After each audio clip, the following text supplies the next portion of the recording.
Hello friends, the knowledge diet पर आपका स्वागत है।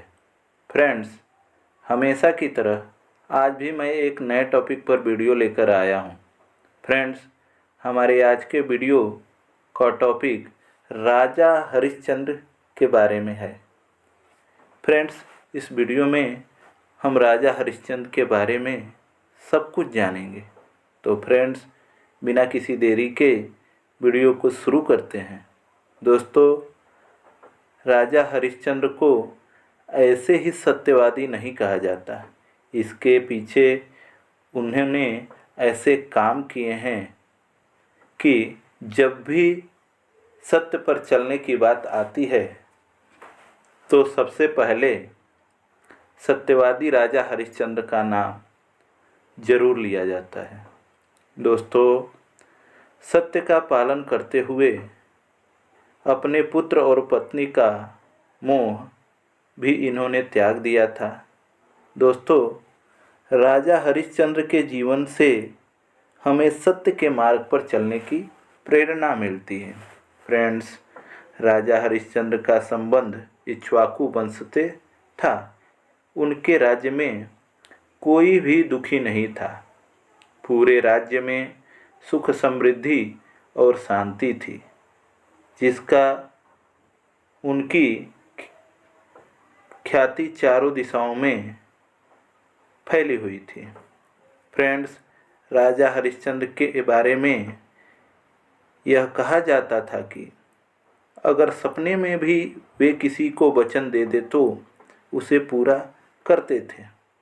उनकी पत्नी का नाम तारामती और पुत्र का नाम रोहित था। उनका पारिवारिक जीवन बहुत ही सुखद था।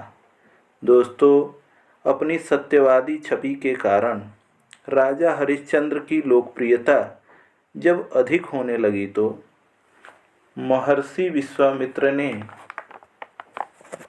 उनकी परीक्षा लेने का निर्णय किया और राजा को एक सपना दिखाया। राजा हरिश्चंद्र ने सपने में देखा कि उनके राजमहल में कोई ऋषि मुनि आए हैं और वे उनका सत्कार कर रहे हैं। राजा ने सपने में ही ऋषि मुनि को अपना पूरा राज्य दान में दे दिया। दोस्तों, नींद से जागने के बाद राजा इस सपने को भूल गए, लेकिन इसके अगले दिन ही महर्षि विश्वामित्र राजा के दरबार आ गए और सपने के बारे में याद दिलाया। दोस्तों, महर्षि के याद कराने पर राजा को सपना याद आ गया और वे अपने राज्य को दान में देने की बात को स्वीकार कर लिए।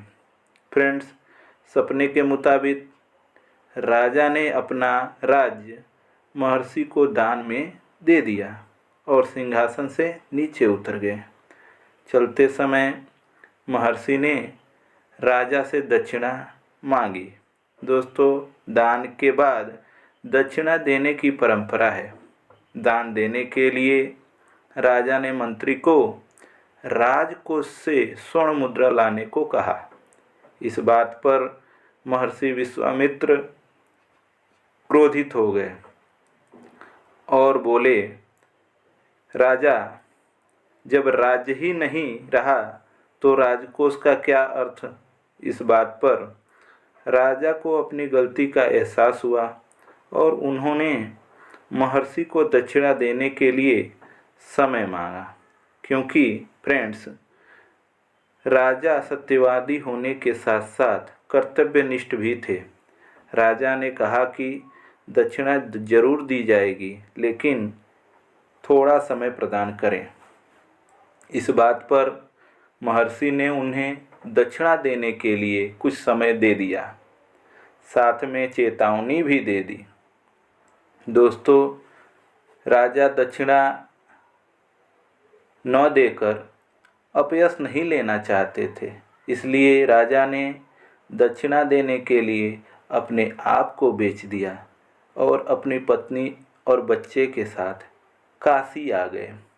यहाँ पर राजा को एक शमशान घाट के मालिक डोम ने खरीद लिया और राजा अपनी पत्नी से अलग हो गए।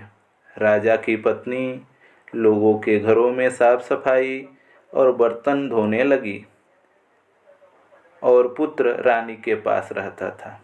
ऐसा करने के बाद राजा हरिश्चंद्र ने महर्षि के दक्षिणा का प्रबंध कर लिया। दोस्तों, राजा को शमशान घाट की रखवाली करने का काम मिला, जिसे राजा ने पूरी ईमानदारी से करने लगे। हरिश्चंद्र राजा से रंक हो चुके थे। शमशान घाट पर जो भी शव जलाने आता, राजा उनसे कर भी वसूलते थे। दोस्तों, एक दिन राजा के पुत्र को सांप ने काट लिया, जिसके कारण उसकी मृत्यु हो गई। रानी तारामती रोती बिलखती रही। बाद में रानी अपने पुत्र को लेकर शमशान घाट पहुंची।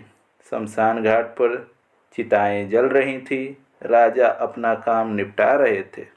राजा ने पत्नी तारामती को पहचान लिया, लेकिन राजा ने कहा कि अंतिम संस्कार तभी होगा जब वे कर अदा करेंगी। इस पर पत्नी ने कहा कि महाराज, मेरे पास कर चुकाने के नाम पर कुछ भी नहीं है। राजा ने किसी तरह अपनी भावनाओं पर काबू पाया और कहा कि कर तो देना ही होगा। वे अपने मालिक का आज्ञा को अनदेखा नहीं कर सकते।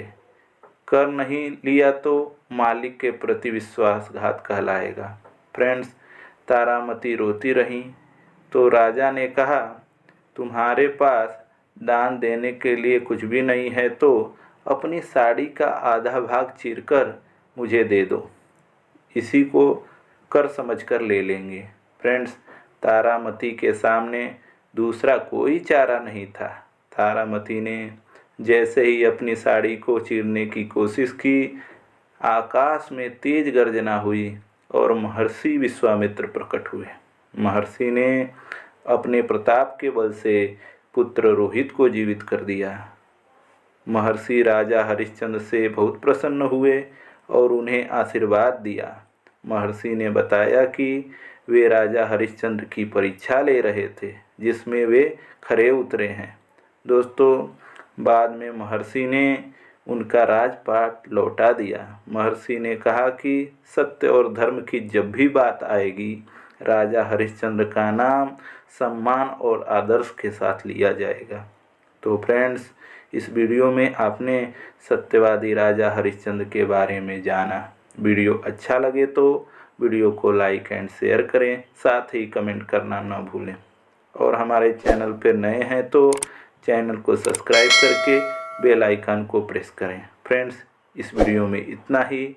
Bye friends.